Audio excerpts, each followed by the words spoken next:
अस्सलाम वालेकुम students, hopefully आप सब ठीक होंगे।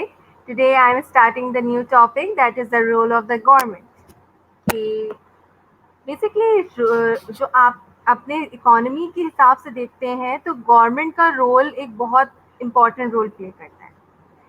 In the case of making hospitals free of cost hospitals, in the case of free of cost education, in the case of making bridges, in the case of making government buildings, ठीक है।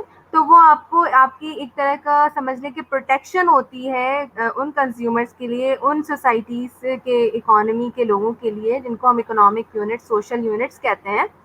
तो उनके लिए ये एक तरह का benefit होता है अगर उनके सराउंडिंग में गवर्नमेंट होती है, बिकॉज गवर्नमेंट जो होती है वो आपका एक तरह का हेल्प आउट करती है किसी भी इकोनॉमी को डेवलप करने के लिए।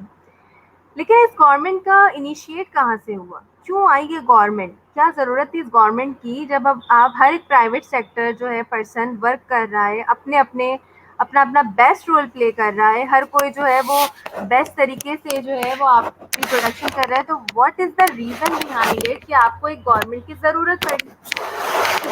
इकोनॉमी तो मार्केट से भी चल सकती थी ना, फिर गवर्नमेंट की ज़रूरत क्यों पेश आई।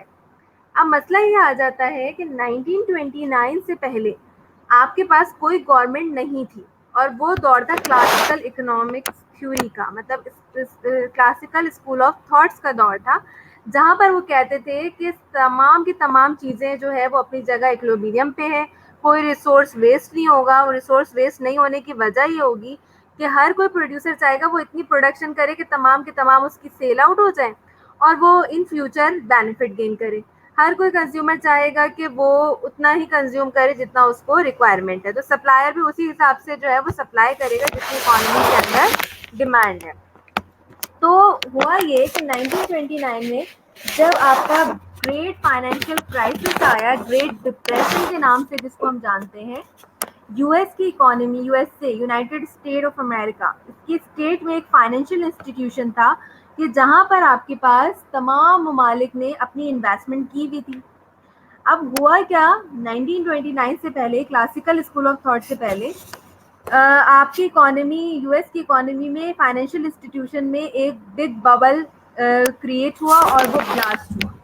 यानी इससे मुराद ये था कि आपका जो फाइनेंशियल इंस्टीट्यूशन थे, जहाँ जहाँ जिन जिन लोगों ने वहाँ पर इन्वेस्टमेंट की हुई थी, उन तमाम लोगों ने क्या किया, वो सब जो है वो सफ़र हुए बैडली, क्योंकि फाइनेंशियल मार्केट्स जो थी वो गिर गई थी, हाउसिंग की प्राइस बहुत तेज़ी से लो हो गई थी और जो है वो इकोनॉमी जो थी वो डिसइक्विलिब्रियम पे आना शुरू हो गई थी तमाम। लेकिन जो सबसे ज़्यादा जो हर्ट जो कंट्री हुई थी वो उस दौरान यूएस की इकोनॉमी हुई थी, क्योंकि ना सिर्फ वहाँ पर से जितने पूरे ममालिक ने जो है वो इन्वेस्टमेंट की थी उन्होंने विड्रॉ करना शुरू कर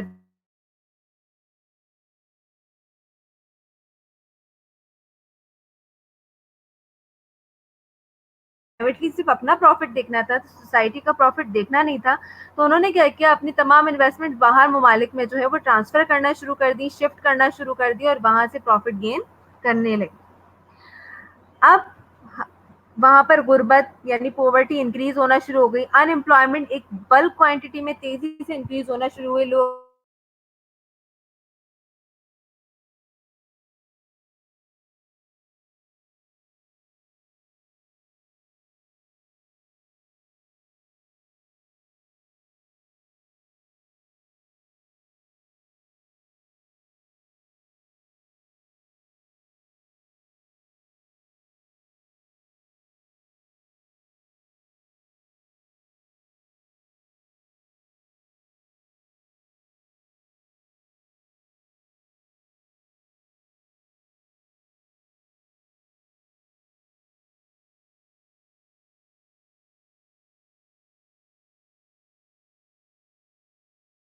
पड़ी 1930s में आपने एक प्लेटफॉर्म बनाया जिसको नाम दिया गवर्नमेंट का, और कहा ये वो गवर्नमेंट है, ये वो प्लेटफॉर्म है जो कि सोसाइटी की वेलफेयर के बारे में, सोसाइटी के बेनिफिट के बारे में भी सोचेगा।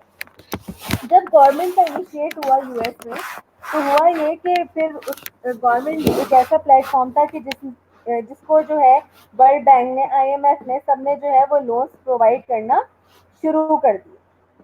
जब लोन उनके पास स्प्रेड होना शुरू हुए तो गवर्नमेंट के हाथ में पैसे आए और गवर्नमेंट ने ये वादा किया कि हम जो है इस पर्टिकुलर मेच्योर पीरियड के अंदर अंदर आपको आपकी अमाउंट दे देंगे।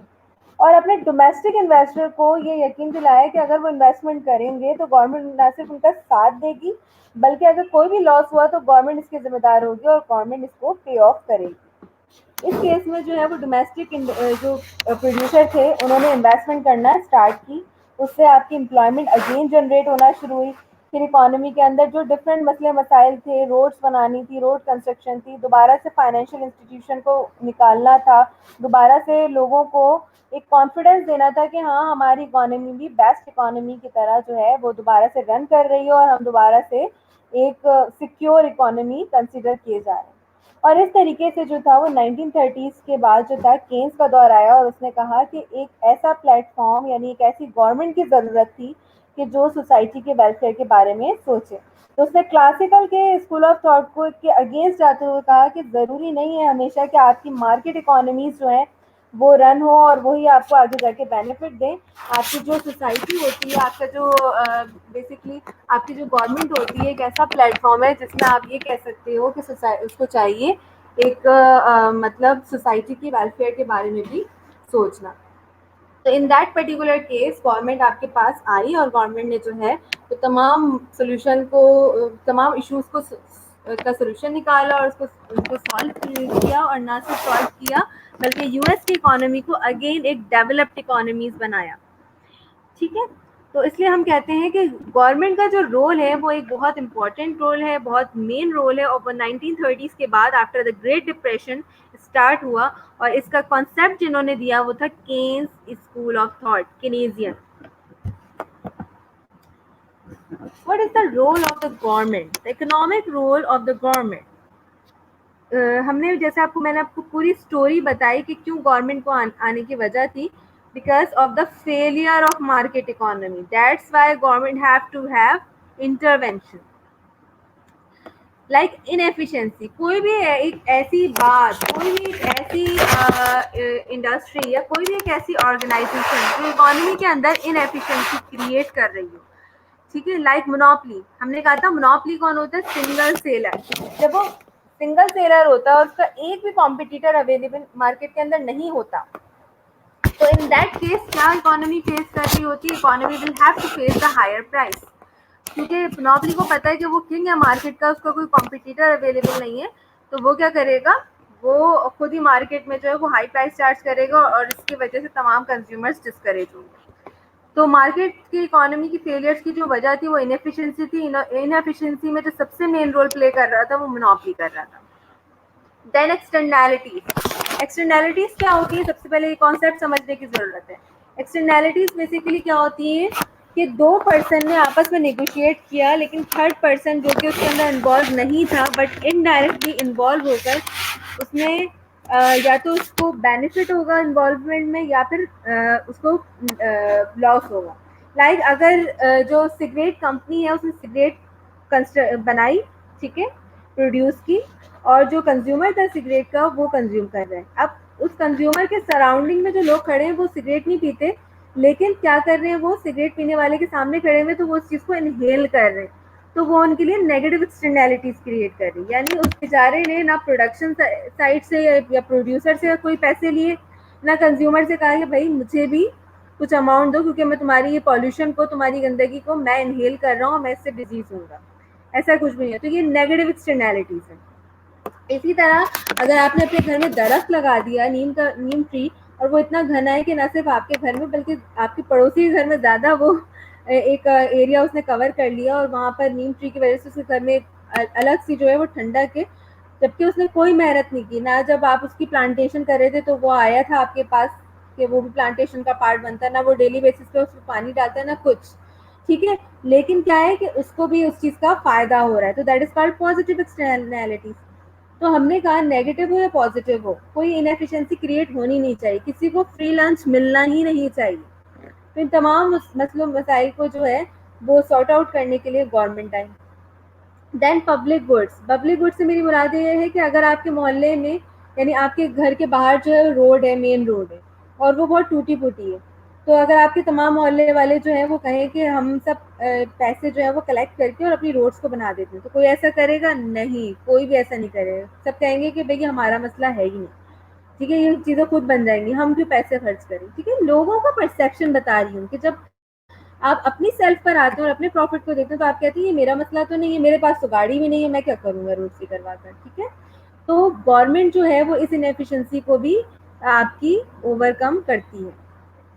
कैसे करती है? गवर्नमेंट क्या करती है, मोनोपोली को ख़त्म करके इनकरेज करती है कंपटीशन, ठीक है? वो कहती है ज़्यादा से ज़्यादा आपस में कंपटीशन क्रिएट करो ताकि प्राइसेस को स्टेबलाइज किया जाए, प्राइसेस को डिक्लाइन भी किया जाए, ठीक है? Intervene in the market. फिर गवर्नमेंट क्या करती है, एक्सटर्नैलिटीज क्रिएट नहीं होने देती, वो इंटरवेन हो जाती है मार्केट के अंदर। अगर कोई हाई प्राइस चार्ज भी कर रहा है तो गवर्नमेंट ने अपनी प्राइस लिस्ट दे दी और कहा है कि इससे ज़्यादा या इससे कम कोई प्राइस चार्ज हुई तो गवर्नमेंट इसके लिए नोटिस लेगी, ठीक है? जो कि हमारी इकोनॉमी में नहीं होता, लेकिन मोस्टली गवर्नमेंट्स में ये चीज़ें एप्लीकेबल होती हैं।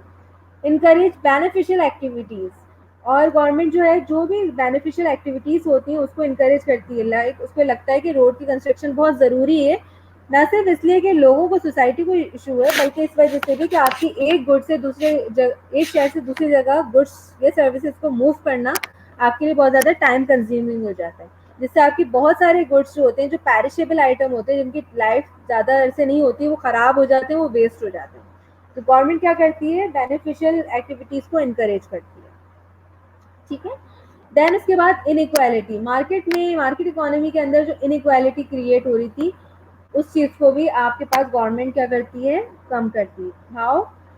मार्केट क्या कर रही थी, unacceptable inequalities of income and wealth, यानी एक्सेप्ट मतलब मार्केट्स के लिए इनइक्वालिटीज को एक्सेप्टेबल करना इनकम और वेल्थ के हवाले से मुश्किल हो रहा था। वो चाह रहे थे कि बस इक्वालिटी होनी चाहिए। Equality means something like that कि जो है लाइक इनइक्वालिटीज वो इस तरह से क्रिएट कर रहे थे कि हर कोई चाह रहा था कि हमारी जो रिलेटिव्स हैं या हमारा जो सराउंडिंग में लोग हैं वो ज़्यादा स्टैब्लिश कर जाएं और जो जिस पर्सन की क्वालिफिकेशन की है वो उस मैटर पे ना उतर पाए। लेकिन गवर्नमेंट ने क्या किया, रीडिस्ट्रीब्यूशन ऑफ इनकम की। गवर्नमेंट ने कहा जिसकी जो क्वालिफिकेशन है, जिस हिसाब से है, उसको उसी सिनेरियो पे होना चाहिए। पूरा हिरार्की सिस्टम बताया गवर्नमेंट ने कि इस लॉ एंड ऑर्डर की सिचुएशन जिसकी क्वालिफिकेशन होगी वो इस पोस्ट पर होगा और जिसकी क्वालिफिकेशन लो होगी वो इस पोस्ट पर होगा, ठीक है? अगेन ये चीज़ें हमारे एप्लीकेबल नहीं हो पा रही, लेकिन ये मोस्टली गवर्नमेंट्स में एप्लीकेबल होती हैं। देन मैक्रो इकोनॉमिक्स प्रॉब्लम, फिर अगेन आपके पास क्या आ जाता है कि ये जो मार्केट इकोनॉमीज होती हैं, क्योंकि ये अपने सेल्फ पर होती हैं, तो इनको सिर्फ अपना प्रॉफिट दिख रहा होता है, मार्केट का या इकोनॉमी में रहने वाले लोगों का, सोसाइटी का कोई इनको ख्याल नहीं होता। दैट्स वाई बिजनेस साइकिल जो होती है वो आपकी फ्लक्चुएट कर जाती है बहुत डाउन फॉलिंग पे। हाई इन्फ्लेशन होगा और अनएम्प्लॉयमेंट क्या होगी, आपकी इंक्रीज हो जाएगी, दोनों चीज़ें। और जब इन्फ्लेशन भी बढ़ जाए और अनएम्प्लॉयमेंट भी बढ़ जाए तो इन दैट पर्टिकुलर केस हम ये कहते हैं कि स्टैगफ्लेशन हो गया, ठीक है? जब भी आपके पास इन्फ्लेशन भी हो और अनएम्प्लॉयमेंट भी हो तो इस वर्ड को हम यूज़ करते हैं, टर्म स्टैगफ्लेशन, जिसमें आपके पास इन्फ्लेशन भी हाई हो रहा होता है और अनएम्प्लॉयमेंट भी हाई हो रही है। स्लो इकोनॉमिक ग्रोथ, तो गवर्नमेंट क्या करती है, जब आपके पास हाई इन्फ्लेशन हो और अनएम्प्लॉयमेंट हो तो गवर्नमेंट इस चीज़ को स्टेबलाइज, मैक्रो इकोनॉमिक पॉलिसीज को स्टेबलाइज करने की कोशिश करती है। यानी इन्फ्लेशन अगर जिस हद तक पहुंच गया है कम से कम वो वही रुक जाए, वो और मजीद इंक्रीज ना हो, और एम्प्लॉयमेंट जनरेट के लिए वो डिफरेंट जो है वो इंडस्ट्रीज या ऑर्गेनाइजेशन या दूसरी पॉलिसीज बनाए ताकि अनएम्प्लॉयमेंट को कम किया जाए। देन स्लो इकोनॉमिक ग्रोथ को जो है वो गवर्नमेंट का ही मोटिव होता है कि वो किसी भी तरीके से स्टिमुलेट कर सके उनकी ग्रोथ को। तो डिफरेंट पॉलिसीज, चाहे वो मैक्रो इकोनॉमिक पॉलिसीज हो या माइक्रो इकोनॉमिक पॉलिसीज हो, गवर्नमेंट जो है वो उनको बनाती है किस तरीके से जो है। लाइक मैंने आपको बताया ना कि अगर आपने रोड की बात करी, रोड बनाने की, तो आप सब मना कर देंगे, लेकिन अगर गवर्नमेंट आ गए, गवर्नमेंट ने टैक्सेशन कलेक्शन करना शुरू कर दी, लाइक रोड टैक्स भी होता है आपका और डिफरेंट टैक्सेस होते हैं, क्यों होते हैं? ताकि आप फर्दर रोड को अपनी इम्प्रूव कर सकें, ठीक है? तो आप गवर्नमेंट को खुशी से दे देते हैं, लेकिन अगर आपका पड़ोसी वही चीज़ आपकी गली सही करवाने को कह रहा है तो आप वो चीज़ नहीं करेंगे, ठीक है? It's a nature of human being कि हम क्यों करेंगे चीज़ें, जबकि गवर्नमेंट को आप इजीली चीज़ें दे सकते हो। देन आपके पास आ जाता है role of the government. Government का रोल क्या होता है? Redistribution income. How does the government do this? Higher income taxes for rich, provide social security, entitlement, welfare, etc. Redistribution income जो होती है, इसका मतलब ये होता है कि अगर गवर्नमेंट को ये लगता है, आपके पास तीन तरीके के टैक्स स्ट्रक्चर होते हैं। एक होता है प्रोपोर्शनल, एक होता है रिग्रेसिव और एक होता है प्रोग्रेसिव। प्रोग्रेसिव जो टैक्स स्ट्रक्चर होता है, प्रोग्रेसिव में ये होता है कि जिसकी जितनी ज़्यादा इनकम है वो उतना ज़्यादा टैक्स पेमेंट करेगा। रिग्रेसिव में ये होता है कि जिसकी जितनी कम इनकम है वो उतना ज़्यादा टैक्सेस पेमेंट करेगा। ठीक है। और प्रोपोर्शनल में है कि मतलब जितने प्रोपोर्शन, मतलब सेम प्रोपोर्शन में वो टैक्सेस पेमेंट कर रहा होता है। आपके पास रिग्रेसिव टैक्स स्ट्रक्चर पाकिस्तान में एप्लीकेबल है, यानी जिसकी जितनी कम इनकम है वो उतना ज़्यादा टैक्सेस पेमेंट कर रहा है थ्रू इनडायरेक्ट टैक्सेस, यानी आटा, चावल, दाल, घी, ये सब चीज़ें जो है वो गरीबों की और अमीरों सबकी जो है वो नेसेसिटी ऑफ लाइफ है। ठीक है। लेकिन इन तमाम चीज़ों में अगर ज़्यादा से ज़्यादा टैक्सेस होंगे तो वो क्या होगा, वो बर्डन डायरेक्टली जो है वो आपका पुअर क्लास पे पड़ रहा है। ठीक है। क्योंकि उनकी तो ये चीज़ डेली बेसिस की है, वो कोई जंक फूड्स नहीं लेते, वो कोई अदर फूड्स नहीं लेते, वो जो है वो इस नेसेसिटीज लाइफ को ही जो है वो कंज्यूम करने तो बहुत बड़ी बात होती है। तो हमारे यहाँ तो खैर रिग्रेसिव टैक्स स्ट्रक्चर है, लेकिन रीडिस्ट्रीब्यूशन के मुताबिक गवर्नमेंट का जो टैक्स स्ट्रक्चर होना चाहिए वो होना चाहिए प्रोग्रेसिव, यानी those who have higher income have to pay higher taxes and those who have lower income have to pay lower taxes.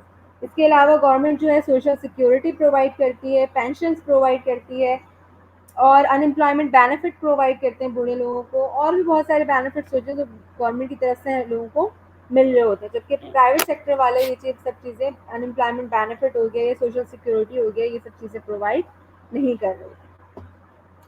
Then government का सेकंड रोल होता है स्टेबलाइज द गवर्नमेंट। अगर आपके पास मैक्रो इकोनॉमिक पॉलिसीज, यानी inflation बहुत high है, unemployment बहुत ज़्यादा है, पॉवर्टी बहुत ज़्यादा है, तो उस चीज़ को स्टेबलाइज करना या तो वहाँ तक रोक देना है, उस चीज़ को कम करते हुए गवर्नमेंट चाहती है कि इकोनॉमी को मैनेज किया जा सके। तो गवर्नमेंट यूज बजट एंड और the money supply to promote economic growth, control inflation and reduce unemployment. तो गवर्नमेंट क्या करती है मॉनेटरी पॉलिसी, यानी मनी सप्लाई को आपके पास यूज करती है as a tool for the purpose of making more economic growth, control on inflation and reduce the unemployment. What is the monetary policy? It's all about concerned with the macroeconomics, and we are not studying here the macroeconomics. That's why I'm not telling you the whole story of monetary policy. बस ये होता है monetary policy में, एक चीज़ याद रखें, government money की supply को बढ़ा दे अगर, तो उससे सप्लाई ऑफ मनी जब बढ़ेगी तो आपका इंटरेस्ट रेट जो होता है वो लो होता है, इन्वेस्टर्स को जो है वो चीप मिलने लगता है लोन, तो वो ज़्यादा से ज़्यादा बोरिंग करके प्रोडक्शन स्टार्ट करता है। जब वो प्रोडक्शन स्टार्ट ज़्यादा से ज़्यादा करेगा तो इसका मतलब है कि वो एम्प्लॉयमेंट ज़्यादा से ज़्यादा जनरेट करना शुरू करेगा और सप्लाई ऑफ कमोडिटीज़ भी आपकी इंक्रीज हो जाएगी। तो ये तमाम सिनेरियोज को लेते हुए मॉनेटरी पॉलिसी एप्लीकेबल वो कहता है for the purpose of stabilise the economy. Then functions of the government. The functions of the government is playing an important role on the behalf of the government. कि आपके पास जो functions आ जाते हैं government के वो कौन से हैं? Maintain law and order. ठीक है। अगर गवर्नमेंट ने ये रूल बनाया कि आपने जो है सिग्नल्स को ब्रेक नहीं करना, तब भी आप ब्रेक कर रहे होते हैं लेकिन ये गवर्नमेंट का रूल है कि you should know, you know don't need to break the law और ऑर्डर सिचुएशन। ठीक है। You have to follow whatever the government has legalise the laws and order, you have to follow. ठीक है। इसके अलावा government का काम क्या होता है? Raises taxes. Government tax collection करती है, ज़्यादा प्रोपोर्शन, ज़्यादा इनकम वाले लोगों से ज़्यादा अमाउंट में टैक्सेशन और लो इनकम अर्नर से लोअर इनकम टैक्सेशन, लेकिन वो टैक्सेशन ज़रूर कलेक्शन करती है ताकि वो इकोनॉमी की वेलफेयर के लिए फर्दर वर्क कर सके। Then provide public goods. Public goods provide करती है, free of cost education, free of cost जो है वो हेल्थ प्रोवाइड करती है, ब्रिजेस बनाने हैं, लोगों को ज़रूरी है कि आपके पास पुल होने चाहिए, ब्रिज होने चाहिए। इसके अलावा गवर्नमेंट की अपनी इंडस्ट्रीज वगैरह होती है ताकि वो अनएम्प्लॉयमेंट को रिड्यूस करते हुए लोगों को एम्प्लॉयमेंट प्रोवाइड कर सके, ज़्यादा से ज़्यादा प्रोडक्शन करके ग्रोथ अपनी इकोनॉमी की इंक्रीज कर सके, अपनी इकोनॉमी को स्टेबलाइज कर सके। देन गवर्नमेंट का रोल होता है मिनिमाइज इनइक्वालिटीज़। इनइक्वालिटीज़ को मिनिमाइज किया जाए कि जो पर्सन जिस क्वालिफिकेशन के मुताबिक उसकी जो उसका जो मैं क्या कहूँ कि उसका जो स्टेप होता है, हर एक उसका कंपनी का हर एक स्टेप पे जो एक मैनेजमेंट होती है, फिर उसके बाद सुपरविजन एक डिपार्टमेंट होता है, फिर उसके बाद एक छोटा तबका होता है जो लेबर का होता है, और उससे भी जो लोअर स्टाफ होता है वो आपका स्वीपर्स वगैरह होते हैं। तो सबको यही होना चाहिए कि इनक्वालिटीज़ को मिनिमाइज करें। जो स्वीपर है वो उसकी क्वालिफिकेशन के मुताबिक उसकी स्वीपिंग ही होनी चाहिए, वो स्वीपर ही रहे, और जो पर्सन हायर क्वालिफिकेशन है वो मैनेजमेंट का ही पार्ट रहे। ठीक है। रिड्यूस मार्केट फेलियर, अगर कोई मार्केट फेल हो जाती है like due to the monopoly, due to the externalities, due to the not providing public goods, तो गवर्नमेंट क्या करती है, इस चीज़ को भी रिड्यूस कर रही होती है। देन मैक्रो इकोनॉमिक स्टेबिलिटी, मैंने आपको बताया कि मैक्रो इकोनॉमिक स्टेबिलिटी से मुराद इनकी यही है कि इन्फ्लेशन यानी महंगाई को कम किया जाए, अनएम्प्लॉयमेंट को रिड्यूस करते हुए एम्प्लॉयमेंट को इंक्रीज़ किया जाए, पॉवर्टी को रिड्यूस किया जाए, और इकोनॉमी की ग्रोथ को इंक्रीज़ किया जाए। ये तमाम के तमाम चीज़ें मैक्रो इकोनॉमिक का पार्ट हैं, और इनको स्टेबलाइज करने के लिए गवर्नमेंट डिफरेंट पॉलिसीज़ बनाती है। मेनली जो है वो मॉनेटरी पॉलिसी यानी मनी सप्लाई की पॉलिसी यहाँ पर एप्लीकेबल होती है। देन नेशनल डिफेंस, इसके अलावा financing of national defence government का काम है कि वो अपनी आर्मी फोर्स, अपनी नेवी फोर्स जो भी फोर्सेस हैं उनको उनकी इनकम प्रोवाइड करे, उनको बेटरली तौर पे इकोनॉमी के प्रोटेक्शन के लिए रखा जाए। रेगुलेट लेबर मार्केट्स, आपकी जो लेबर मार्केट्स हैं उनके बिहाफ पे भी गवर्नमेंट काम कर रही होती है, ताकि लोग ये ना हो कि ओवर द टाइम आपके पास अनएम्प्लॉयमेंट क्रिएट हो। You have to face the employment in a huge way. Protection of the environment, अगर आपका एनवायरनमेंट ख़राब हो रहा है, कोई प्राइवेट सेक्टर है वो अपनी इंडस्ट्रीज़ के थ्रू जो है इतना पॉल्यूशन क्रिएट कर रही है, या अपना गार्बेज जो है उसकी वजह से आसपास के जो घर हैं वो उससे इफेक्टेड हो रहे हैं बैडली, तो गवर्नमेंट का ये काम होता है कि वो उस चीज़ को, एनवायरनमेंट को भी प्रोटेक्ट करें, ताकि लोग डिफरेंट डिजीज से भी जो है वो बचा जा सके। These are the functions of the government which government has to face, and government has to follow up these functions. ठीक है, अदरवाइज तो फिर गवर्नमेंट का कोई काम भी नहीं रह जाता ना, जब तक गवर्नमेंट इन तमाम चीज़ों पर वर्कआउट नहीं करेगी तो तब तक जो है गवर्नमेंट का आपके पास कोई लिंक, कोई काम नहीं रह जाता। देन उसके बाद हम अगर इकोनॉमिक एक्टिविटीज़ की बात करें कि ठीक है, आप गवर्नमेंट तो ये तमाम काम कर रही है, लेकिन गवर्नमेंट का जो लिंक है वो डायरेक्टली जो है वो कंज्यूमर और प्रोड्यूसर साइड से। नाउ क्या कर रहे हैं हम, कंज्यूमर्स और प्रोड्यूसर्स। कंज्यूमर कौन होता है, जो कि कंजम्पशन करता है गुड्स और सर्विसेज की। प्रोड्यूसर कौन होता है, जो प्रोडक्शन करता है गुड्स एंड सर्विसेज की। कंज्यूमर कब किससे रिसीव करता है गुड्स एंड सर्विसेज, प्रोड्यूसर उसको गुड्स एंड सर्विसेज देता है, देन कंज्यूमर उसको मनी या कैश या फिर प्लास्टिक मनी, जिसको हम क्रेडिट कार्ड या डेबिट कार्ड वगैरह जो भी है उसका यूज़ करते हुए उसको मनी ट्रांसफ़र कर देता है। तो प्रोड्यूसर का क्या काम है, कंज्यूमर को गुड या सर्विसेज प्रोवाइड करना, और कंज्यूमर का क्या काम है, उसको मनी प्रोवाइड करना। ठीक है।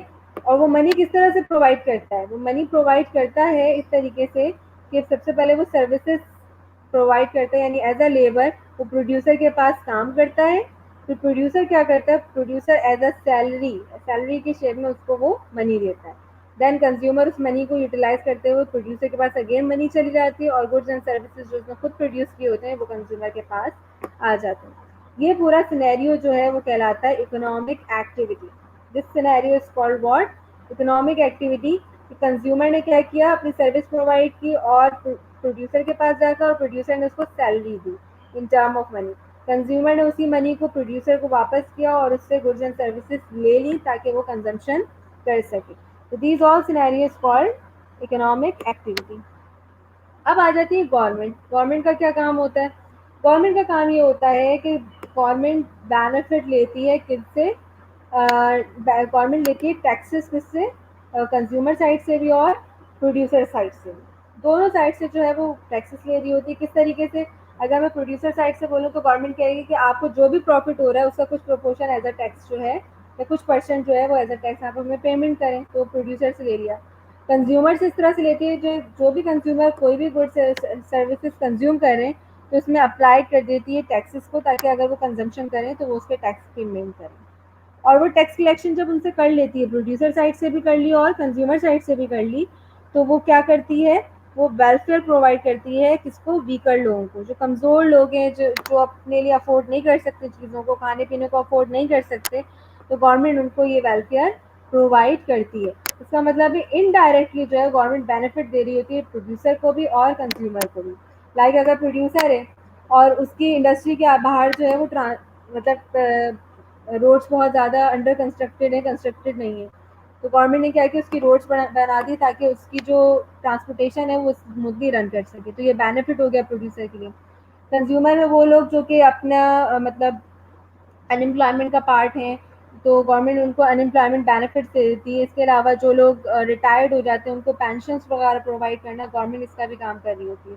तो बेसिकली गवर्नमेंट टैक्सेशन कलेक्शन करती है for the sake of the weaker people और for the sake of the weaker producer and consumers. Objectives of the government के ऑब्जेक्टिव्स क्या होते हैं? Economic growth. सबसे पहला जो ऑब्जेक्ट है गवर्नमेंट का वो है आपके पास इकोनॉमी की ग्रोथ के high and sustainable economic growth होनी चाहिए। यानी आपकी इकोनॉमी की जो ग्रोथ है, आपकी इकोनॉमी की जो प्रोडक्शन है वो बहुत ज़्यादा हाईली होनी चाहिए या फिर वो सस्टेनेबल वे में होनी चाहिए। लो इन्फ्लेशन। आपके पास डिफरेंट टाइप्स ऑफ इन्फ्लेशन होते हैं। क्रीपिंग इन्फ्लेशन होता है जिसमें आप ये कहते हो कि 3% के अराउंडली पर ईयर अगर आपका इन्फ्लेशन है तो वो क्रीपिंग है।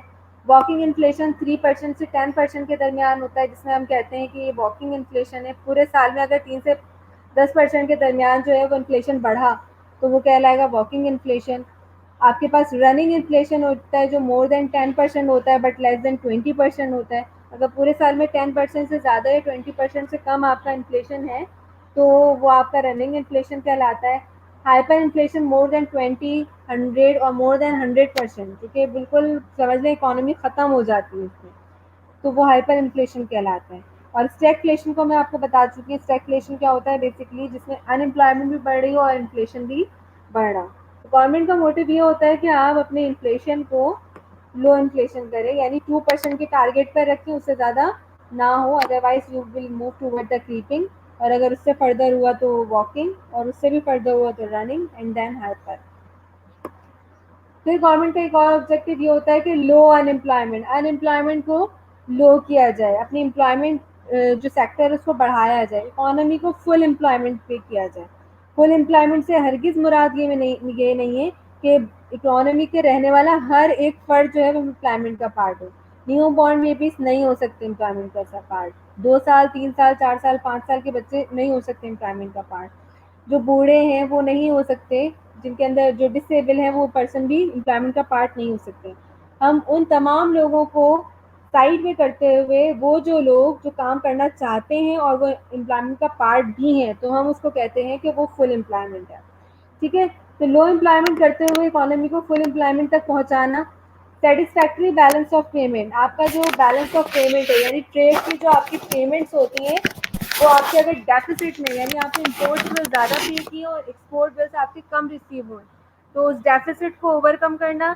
या आपका सरप्लस भी हो रहा है, अगर आप ज़्यादा से ज़्यादा एक्सपोर्ट भी कर रहे हो और एक्सपोर्ट की ज़्यादा रेवेन्यू जनरेट कर रहे हो और इम्पोर्ट कम कर रहे हो तो भी उस सरप्लस को ओवरकम करना, ये गवर्नमेंट के का ऑब्जेक्टिव होता है कि इकोनॉमी को बैलेंस ऑफ पेमेंट में लेकर आए, जो डिसबैलेंस है उसको बैलेंस में कन्वर्ट किया जाए। लो गवर्नमेंट बोरिंग, गवर्नमेंट की अगर कोई बोरिंग है, गवर्नमेंट की कोई भी डेट है तो उसको क्या किया जाए? ओवरकम किया जाए। गवर्नमेंट का डेफिसिट है, बजट डेफिसिट है, तो उसको भी गवर्नमेंट का ऑब्जेक्टिव होता है कि हर साल जो गवर्नमेंट नहीं आती उसका ऑब्जेक्टिव होता है कि वो भी उस बोरिंग को कम कर सके, जो कि हमारी इकोनॉमी में एप्लीकेबल नहीं है। Stable exchange rate, avoid destabilising devaluation and appreciation.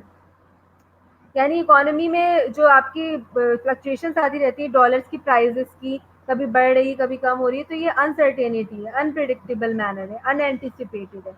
तो आप उस चीज़ को एंटिसिपेट बनाएं, स्टेबलाइज करें कि हर एक को पता हो कि इकोनॉमी में हमारी इकोनॉमी की वैल्यू ऑफ मनी क्या है। ठीक है, मिनिमाइज इनइक्वालिटी, जो भी इनइक्वालिटीज़ हैं उनको मिनिमाइज किया जाए और इक्वालिटी की इकोनॉमी को लेकर आया जाए। प्रोटेक्ट इन्वायरमेंट, अगर आपको इकोनॉमी का लॉन्ग टर्म ग्रोथ चाहिए तो गवर्नमेंट का ये रोल होता है कि वो अपने इन्वायरमेंट को प्रोटेक्ट करें from the disasters, from the corruption, from the pollution and from those thing which is badly affected the economy. तो उन तमाम चीज़ों से आप अपनी इकोनॉमी को प्रोटेक्ट करेंगे।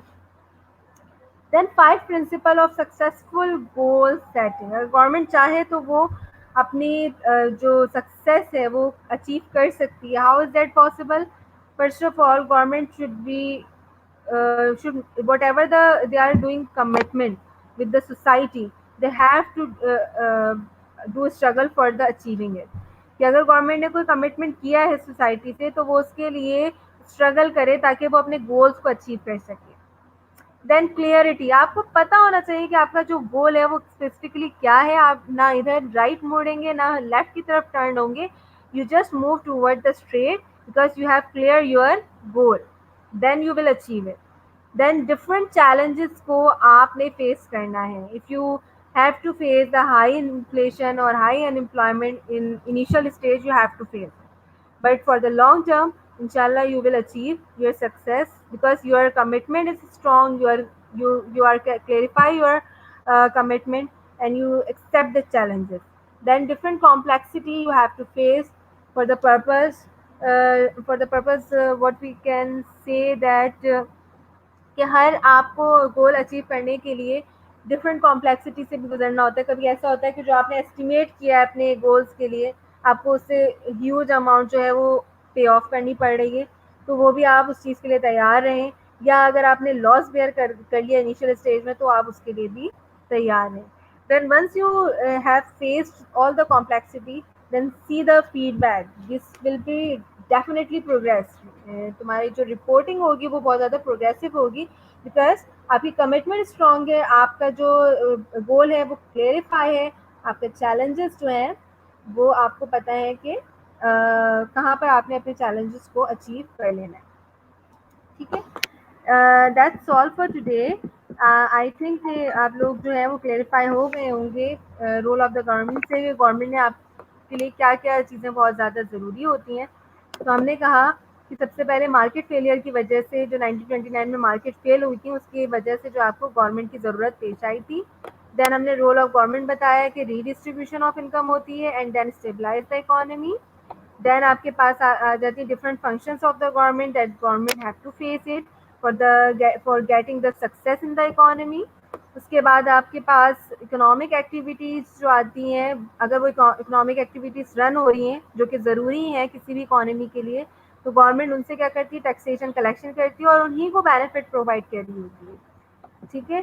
फिर उसके बाद डिफरेंट ऑब्जेक्टिव्स आ जाते हैं गवर्नमेंट के, जिसके बेसिस पे जो है वो गवर्नमेंट जो है अपना वर्कआउट कर रही होती है. वो मैक्रो इकोनॉमिक ऑब्जेक्टिव्स होते हैं कि आप अपनी ग्रोथ को इंक्रीज़ करें, आप अपने इन्फ्लेशन को लो करें, अपनी अनएम्प्लॉयमेंट को लो करें, अपने बैलेंस ऑफ पेमेंट को सेटिस्फैक्ट्री बनाएं, अपनी गवर्नमेंट की बोरिंग या अपने डेट को लो करें. इसके अलावा अपने एक्सचेंज रेट को जो है वो स्टेबलाइज करना है, इनइक्वालिटीज़ को अपने जो है वो कम करना है या रिड्यूस करना है, और इसके अलावा अपने एनवायरनमेंट को भी जो है वो आपने प्रोटेक्ट करना है. देन उसके बाद once you government is making any target, तो उसको टारगेट को अचीव करने के लिए, अपने गोल्स को अचीव करने के लिए गवर्नमेंट डिफरेंट चैलेंजेस से गुजर रही होती है.